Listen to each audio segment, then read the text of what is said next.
साहब पैसे दीजिए। किस चीज के पैसे? जलेबी के, जो आपने अभी अभी खाई हैं।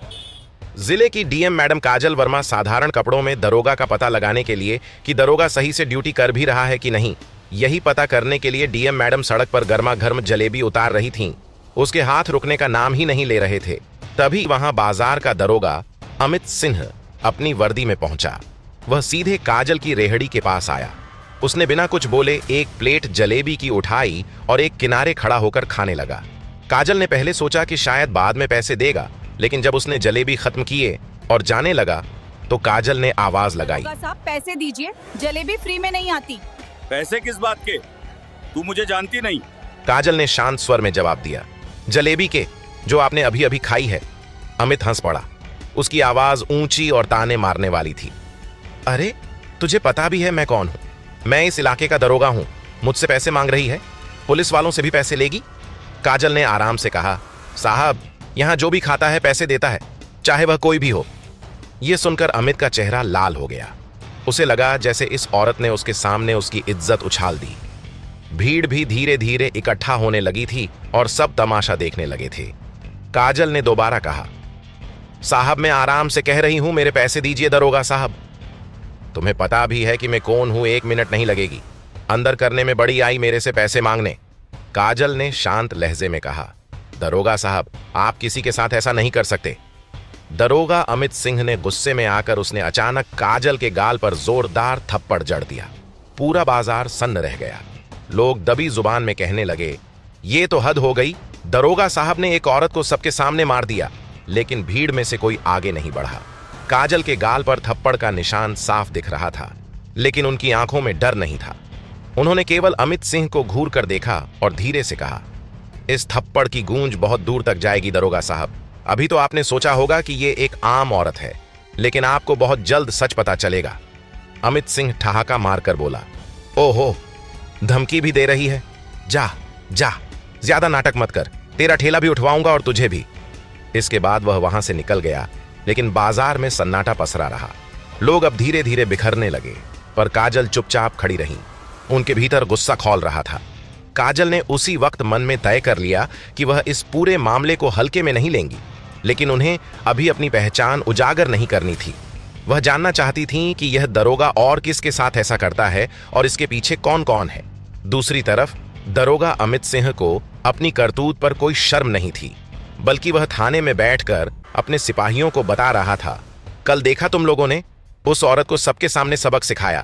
अब कोई भी रेहड़ी वाला, ठेले वाला हिम्मत नहीं करेगा पुलिस वालों से पैसे मांगने की।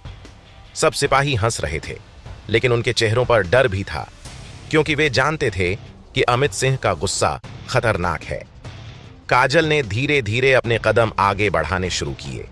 उन्होंने गुप्त रूप से बाजार के कुछ लोगों से मुलाकात की और उनसे पूछा कि क्या पहले भी कभी दरोगा ने ऐसा किया है। तब खुलासा हुआ कि यह पहली बार नहीं था।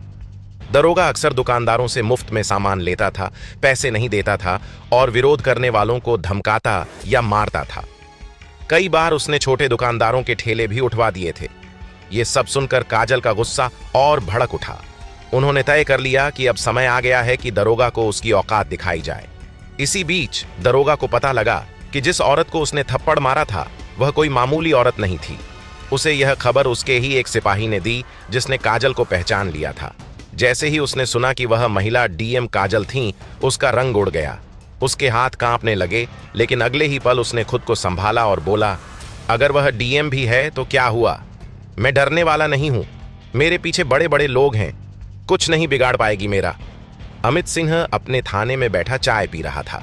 उसके माथे पर पसीने की बूंदें साफ चमक रही थीं। थाने में बैठे हुए उसने अपने मोबाइल पर मंत्री जी को फोन लगाया। उधर से मंत्री जी का पीए बोला, हाँ दरोगा जी बताइए। अमित की आवाज थोड़ी कांप रही थी, लेकिन उसने खुद को संभाला।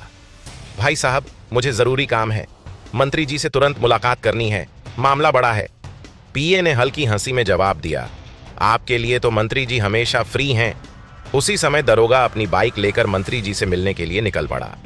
मंत्री जी ले घर के बाहर सुरक्षा गार्ड खड़े थे। जैसे ही गाड़ी रुकी, उन्होंने ने सलाम ठोका और अंदर जाने दिया। अमित वहां बैठा ही था कि अंदर से मंत्री जी निकले, सफेद कुर्ता पायजामा और माथे पर तिलक लगाए। मंत्री जी ने मुस्कुराते हुए कहा, आओ अमित, सुना है कुछ गड़बड़ हो गई है बाजार में। अमित ने मंत्री जी को सारी बात बताई। मंत्री जी, एक औरत बाजार में जलेबी बेच रही थी। भूख लगी थी तो एक प्लेट खा लिया। पैसे दिए बिना जाने लगा तो उसने मुझे रोका और उसने सबके सामने मेरा मजाक बनाना शुरू कर दिया। गुस्से में मैंने थोड़ा सख्ती दिखा दी। अब सुनने में आ रहा है कि वही औरत शायद जिले की डीएम है। बस यही पंगा हो गया है। मंत्री जी ने कहा, मैं तुम्हारे साथ हूं दरोगा अमित सिंह। अमित सिंह की आंखों में चमक आ गई। अब अमित को लगने लगा कि सब मेरे हाथ में है। अमित ने बाइक उठाया और थाने जाने लगा। अगली सुबह शहर का माहौल कुछ बदला हुआ था। लोगों की जुबान पर वही बात थी। वो औरत आखिर थी कौन, किसी को साफ जानकारी नहीं थी। दूसरी ओर डीएम काजल ने अपना काम और तेजी से शुरू कर दिया। वह दरोगा की सभी हरकतों पर नजर रखती थी। काजल ने जानबूझकर अभी तक अपनी पहचान उजागर नहीं की थी। वह चाहती थी कि अमित सिंह खुद अपनी हरकतों से फंसे, लेकिन दरोगा भी कम चालाक नहीं था। उसे जैसे ही शक हुआ कि डीएम तक खबर पहुंच चुकी है, उसने अपने ऊपर की पकड़ और मजबूत करनी शुरू कर दी। थाने में उसने अपने सिपाहियों को धमकाया, देखो, अगर उस औरत के बारे में कोई भी डीएम तक कुछ बोलेगा तो सबसे पहले मैं उसी को अंदर करूंगा। और अगर सच में वह डीएम है तो याद रखना, मैं पीछे बड़े नेताओं से जुड़ा हूं। मेरे खिलाफ कोई गवाही नहीं देगा, समझ गए? सिपाही चुपचाप सिर झुकाकर खड़े रहे। शाम होते होते अमित सिंह अपने असली रूप में आ गया। वह बाजार गया और उसी ठेले के पास पहुंचा जहां काजल खड़ी रहती थी। लेकिन उस दिन काजल वहां नहीं थी। उनकी जगह कोई और दुकानदार बैठा था। अमित सिंह ने चारों तरफ देखा और फिर ठहाका मारते हुए बोला, लगता है डर के भाग गई। अच्छा किया, नहीं तो दोबारा ऐसा तमाशा होता। लेकिन उसे अंदाजा भी नहीं था कि उसी समय पास की एक दुकान से काजल सब देख रही थी। इसी बीच बाजार में कुछ दुकानदार धीरे धीरे अमित सिंह के खिलाफ खड़े होने लगे। एक सब्जी वाले ने धीरे से कहा, साहब, आपसे डर तो लगता है, लेकिन जो किया वो ठीक नहीं था। यह सुनते ही अमित ने उसे कॉलर से पकड़ लिया और भीड़ के सामने थप्पड़ जड़ दिया। तू मुझे सिखाएगा क्या ठीक है और क्या नहीं? जा, वरना ठेला उठवा दूंगा। भीड़ फिर जमा हो गई, लेकिन इस बार कुछ मोबाइल फोन कैमरे चुपके से चालू हो चुके थे। लोग वीडियो बना रहे थे। अगले दिन दरोगा अमित एक चाय वाले से झगड़ पड़ा। चाय वाले ने भीड़ के सामने कह दिया, दरोगा जी, आजकल बहुत चर्चा हो रही है आपके बारे में।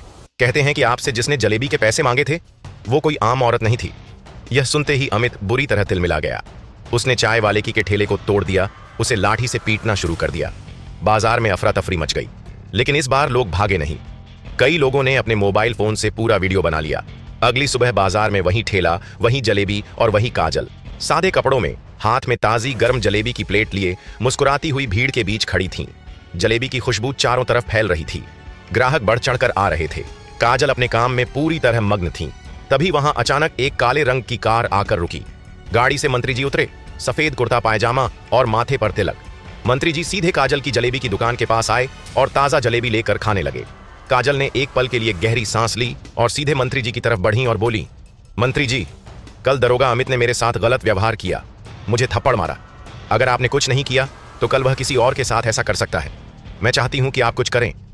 मंत्री जी थोड़ी देर उनके चेहरे को देखकर मुस्कुराए और बोले, ये छोटी सी बात तुम्हें इतनी बड़ी लग रही है। दरोगा अमित की इसमें कोई गलती नहीं थी। ठीक है मंत्री जी, मैं समझ गई। मैं अब अपने तरीके से सब संभाल लूंगी। इस बीच अमित सिंह थाने से बाहर आकर अचानक बाजार में दिखाई दिया। उसने चारों तरफ देखा, भीड़ में हलचल महसूस की और ठेला की तरफ बढ़ा। लेकिन उस समय काजल की तेज नजरें सीधे उस पर थीं। अमित को अभी तक पता नहीं था कि डीएम ने उसे नजरअंदाज नहीं किया, बल्कि पूरी योजना के साथ सब देख रही थी। काजल ने अगले दिन फिर वही साधारण कपड़े पहने। वह बाजार में जलेबी बेच रही थी, लेकिन इस बार उनकी आंखों में अलग ही पहचान थी। उसी समय गांव से छुट्टी पर आए आर्मी जवान कुलदीप भी शहर आया। उसने साधारण कपड़े पहने थे, न कोई वर्दी न कोई दिखावा। कुलदीप का उद्देश्य साफ था, डीएम काजल की मदद करना और थाने में अमित सिंह के खिलाफ कार्रवाई कराना। काजल और कुलदीप दोनों ने तय किया कि आज वे सीधे थाने जाएंगे। दोनों ने बाजार से ही थाने की ओर कदम बढ़ाया। रास्ते में काजल ने कुलदीप से कहा, कुलदीप, याद रखो, हमें चुपचाप काम करना है। अमित सिंह को कोई मौका नहीं मिलेगा कि वह हमें रोक सके। थाने पहुंचते ही दोनों सीधे एसएचओ के कमरे में गए। काजल ने कहा, एसएचओ साहब, हमें एक रिपोर्ट लिखवानी है। उसी समय एसएचओ साहब ने कहा, कैसी रिपोर्ट? यहां कोई रिपोर्ट नहीं लिखी जाती। और एसएचओ ने गुस्से में कहा, रिपोर्ट तो लिख सकते हैं, लेकिन इसके लिए 500 रुपए लगेंगे। काजल ने उसी समय कहा, एसएचओ साहब, पैसे किस बात की? रिपोर्ट तो फ्री में लिखी जाती है, तो फिर आप पैसे किस बात के ले रहे हो? ये कैसा नियम है? एसएचओ ने कहा, ये हमारे थाने का नियम है, 500 रुपए देकर रिपोर्ट लिखवाओ, नहीं तो यहां से जाओ। उसी वक्त कुलदीप ने कहा, काजल, कोई बात नहीं है, यहां का यही नियम है, तो हम 500 रुपए दे देते हैं। कुलदीप ने अपनी जेब में से 500 रुपए निकालकर एसएचओ साहब को थमाते हुए कहा, ये लें एसएचओ साहब, अब रिपोर्ट लिखिए। एसएचओ ने कहा, तो बताओ किसकी रिपोर्ट लिखनी है? काजल ने शांत आवाज में कहा, एसएचओ साहब, आपके थाने के दरोगा अमित की रिपोर्ट लिखनी है। एसएचओ ने गुस्से में आकर कहा, मैं दरोगा अमित सिंह की रिपोर्ट नहीं लिख सकता, वह हमारे थाने का आदमी है, सीधे कह रहा हूं। काजल ने कहा, एसएचओ साहब, अगर आप मेरी बात नहीं सुनेंगे तो कल अमित किसी और के साथ वही व्यवहार कर सकता है जो उसने मेरे साथ किया। एसएचओ ने कहा, हाँ, मैं दरोगा अमित की रिपोर्ट नहीं लिख सकता, जो करना है वो करो। अगले दिन काजल ठान लिया, अब और इंतजार नहीं। उन्होंने तुरंत अपने मोबाइल से जिले की पूरी सुरक्षा टीम और अन्य उच्च अधिकारियों को सूचना दी। कुछ ही देर में लाल बत्ती लगी कारें, सायरन की आवाज और पूरी सुरक्षा टीम के साथ डीएम काजल थाने के सामने पहुंच गईं।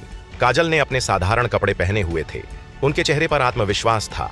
अब कोई भी अमित सिंह की तरह कानून के ऊपर हाथ नहीं उठा सकता। कार को देखकर थाने के अंदर हलचल मच गई। अमित सिंह और एसएचओ ने देखा कि डीएम खुद थाने के सामने आ चुकी हैं और पूरी टीम उनके पीछे खड़ी है। अमित सिंह का रंग उड़ गया। काजल ने सीधे थाने के दरवाजे पर कदम रखा और काजल ने गंभीर स्वर में कहा, अमित सिंह, आपने कई बार लोगों के साथ बदतमीजी की, आपने एक महिला पर हाथ उठाया, अब मैं आपको सस्पेंड किया जाता है और एसएचओ साहब भी इस मामले में जवाबदेह ठहराए जाएंगे। सुरक्षा टीम ने तुरंत कार्रवाई की। अमित सिंह को खड़ा कर थाने से बाहर लाया गया और काजल ने अधिकारियों से कहा, एसएचओ और अमित सिंह, आप दोनों सस्पेंड हैं। जांच चलने तक आप किसी भी तरह की ड्यूटी पर नहीं रहेंगे। यदि किसी भी तरह की गलत हरकत हुई तो उसके खिलाफ सख्त कार्रवाई होगी। अमित सिंह और एसएचओ दोनों हक्का बक्का रह गए। अब उनके पास न शक्ति थी न किसी को धमकाने का मौका। भीड़ और सिपाही जो पहले डर के मारे चुप रहते थे, अब डीएम काजल के साहस देखकर राहत की सांस ले रहे थे। काजल ने ठान लिया और उन्होंने अपनी टीम को कहा, थाने में साफ सफाई हो, नागरिकों के साथ सम्मानपूर्वक व्यवहार किया जाए। इसके बाद काजल पूरी सुरक्षा के साथ अपनी कार में बैठकर वापस गईं। दोस्तों, यह वीडियो केवल मनोरंजन के उद्देश्य से बनाई गई थी, यह कोई सच्ची घटना नहीं है। और हाँ दोस्तों, मुझे पूरी उम्मीद है कि यह वीडियो आपको जरूर पसंद आई होगी, इसलिए वीडियो के लिए एक लाइक तो बनता है। ऐसी ही और वीडियो देखने के लिए हमारे चैनल को सब्सक्राइब जरूर करें और वीडियो को अपने दोस्तों के साथ शेयर करना न भूलें। तो दोस्तों, मिलते हैं अगली वीडियो में एक नई कहानी के साथ।